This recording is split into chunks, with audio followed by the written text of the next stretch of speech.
CUT examination के जरिए अब आपको सभी सेंट्रल यूनिवर्सिटी, कुछ state, private and deemed to be university के अंदर एडमिशन मिल रहा होगा क्लास 12 के स्कोर के बेस पर नहीं, ये बात सबको पता है। सीयूटी एग्जाम में लाखों बच्चे अपीयर होते हैं, बहुत ही कॉम्पिटिटिव एग्जाम है, सक्सेस रेट बहुत कम है, ये बात सबको पता है।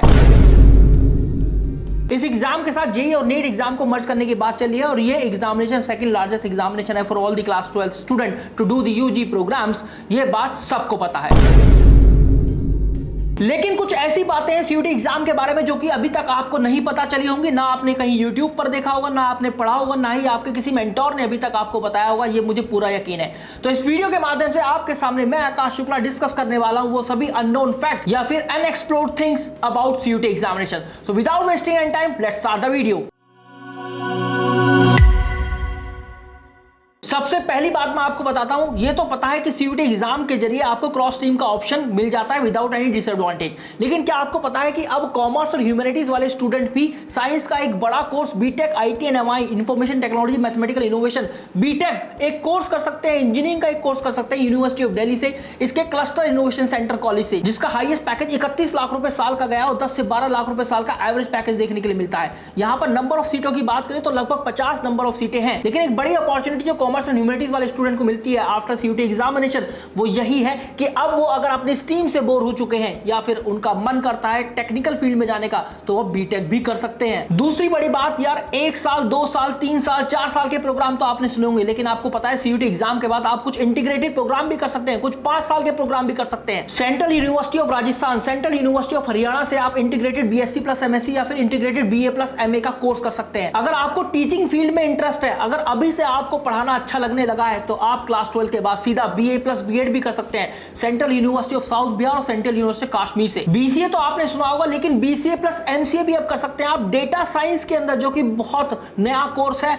और अभी इसकी डिमांड बहुत ज्यादा है यूनिवर्सिटी ऑफ इलाहाबाद से। इसी तरीके से यूनिवर्सिटी ऑफ इलाहाबाद आपको बीबीए के साथ साथ एमबीए भी दे रही है, एक integrated programme BBA plus MBA, और 4 साल का बीए इकोनॉमिक्स का एक ऐसा कोर्स जिसकी मान्यता 5 साल के बराबर है, मतलब बीए प्लस एमए इकोनॉमिक्स के बराबर है, वही 5 ईयर स्कीम के अंदर वो पढ़ाया जाता है, लेकिन 4 साल में कंप्लीट कराया जाता है। वह गुरु गोविंद सिंह इंप्रेस यूनिवर्सिटी से, जो कि सीयूटी एग्जाम का भी स्कोर एक्सेप्ट करती है। एक और बात जो आपको नहीं पता होगी वो ये कि ये तो बोल दिया जाता है कि क्लास 12 के मार्क्स कहीं भी कंसीडर नहीं किए जाएंगे, लेकिन कई दफा कुछ यूनिवर्सिटी क्लास 12 के कुछ मिनिमम मार्क्स को एक्सेप्ट करती है। जैसे बनारस हिंदू यूनिवर्सिटी की बात करें, मोस्ट ऑफ द यूनिवर्सिटीज के लिए उसने 50% मिनिमम मार्क्स का एलिजिबिलिटी क्राइटेरिया सेट किया for the unreserved category in class 12। इसी तरीके से ओबीसी स्टूडेंट की बात करें तो उसने 45% मांगे हैं। उधर अगर मैं बात करूं एससी और एसटी स्टूडेंट की तो उसने 40% मांगा है एलिजिबिलिटी क्राइटेरिया में। और बीटेक जैसे कुछ कोर्सेज के लिए जिनमें एडमिशन सीयूटी एग्जाम के जरिए होता है, वो क्लास 12 के अंदर 60% मिनिमम मार्क्स मांगते हैं। और एक जगह और मांगे जाते हैं टाई ब्रेकिंग रूल के दौरान, जो कि यूनिवर्सिटी ऑफ दिल्ली अप्लाई करती है। अगर किसी कॉलेज में केवल एक सीट बची है और 2 दावेदार हैं और दोनों के मार्क्स सेम है सीयूटी एग्जामिनेशन के अंदर,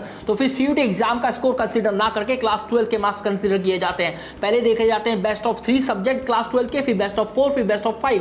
अगर तब भी बराबर हो जाते हैं तो एक ओल्डर कैंडिडेट को जगह दी जाती है उस सीट पर। और बनारस हिंदू यूनिवर्सिटी तो ये बोलती है कि टॉपर्स के जितने भी मार्क्स आए हैं आपके 35% उससे नहीं कम होने चाहिए अगर आप किसी भी कोर्स के लिए अप्लाई कर रहे हैं और आप अनरिजर्व कैटेगरी या ओबीसी कैटेगरी से हैं। हाँ, अगर आप एससी या एसटी कैटेगरी से हैं तो 25% टॉपर्स के जितने भी मार्क्स होंगे उससे कम आपके मार्क्स नहीं होने चाहिए, अदरवाइज आप एलिजिबल नहीं हो पाएंगे उस कोर्स और यूनिवर्सिटी के लिए। एज क्राइटेरिया की बात करूं, वैसे तो मोस्ट ऑफ द यूनिवर्सिटी के मोस्ट ऑफ द कोर्सेज के लिए नहीं मांगा जाता, लेकिन बनारस हिंदू यूनिवर्सिटी यहां पर एज क्राइटेरिया जोड़ देती है और ये बोल देती है कि कोई भी कैंडिडेट 22 साल से एक भी दिन ज्यादा का नहीं होना चाहिए। अगर आप 22 साल से ज्यादा के हैं तो आप बनारस हिंदू यूनिवर्सिटी के बहुत सारे जो रिनाउंड कोर्सेज हैं उनके लिए एलिजिबल नहीं हो पाएंगे। तो एज एज अ बार यहां पर आ जाता है। इसके अलावा एक बात और आपको पता होनी चाहिए कि कुछ कोर्सेज ऐसे हैं जहां पर केवल सीयूटी का स्कोर नहीं, एक एक्स्ट्रा एग्जामिनेशन होता है, उसके स्कोर के बेस पर भी एडमिशन होता है और उन दोनों के एग्जाम के स्कोर के बेस पर आपकी एक मेरिट कैलकुलेट होती है, उस मेरिट बेस पर आपका एडमिशन होगा।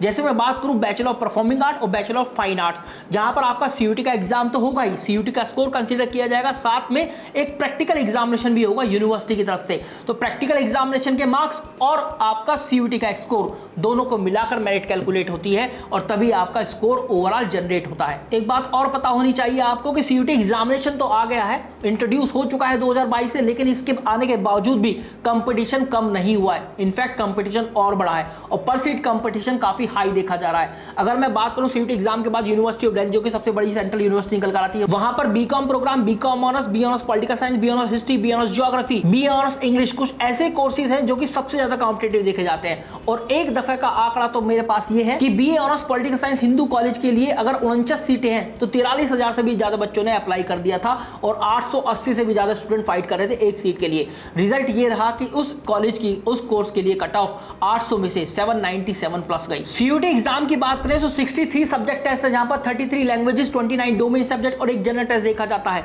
लेकिन क्या आपको पता है कि सबसे ज्यादा डिफिकल्ट या फिर ऐसा कौन सा टेस्ट है जिसके अंदर सबसे ज्यादा बच्चे अपीयर होते हैं लेकिन उसका सक्सेस रेट सबसे कम है? तो वो है जनरल टेस्ट। अगर आप रिसेंट के कुछ आंकड़े उठाएं, 2024 का रिजल्ट देखें तो 7,09,066 बच्चों ने जनरल टेस्ट लिखा कि, और जनरल टेस्ट की बात करें मैक्सिमम मार्क्स है 250, लेकिन केवल एक स्टूडेंट ऐसा था जिसके केवल 244 मार्क्स आए और वो हाईएस्ट मार्क्स है जनरल टेस्ट के अंदर, और 0.00014% का सक्सेस रेट जनरल टेस्ट के अंदर देखा गया। इंग्लिश का भी कुछ हाल अच्छा नहीं है। 2022 में जो 100 परसेंटाइलर थे 2023 में उससे कम हुए और 2024 में उससे भी कम हो गए।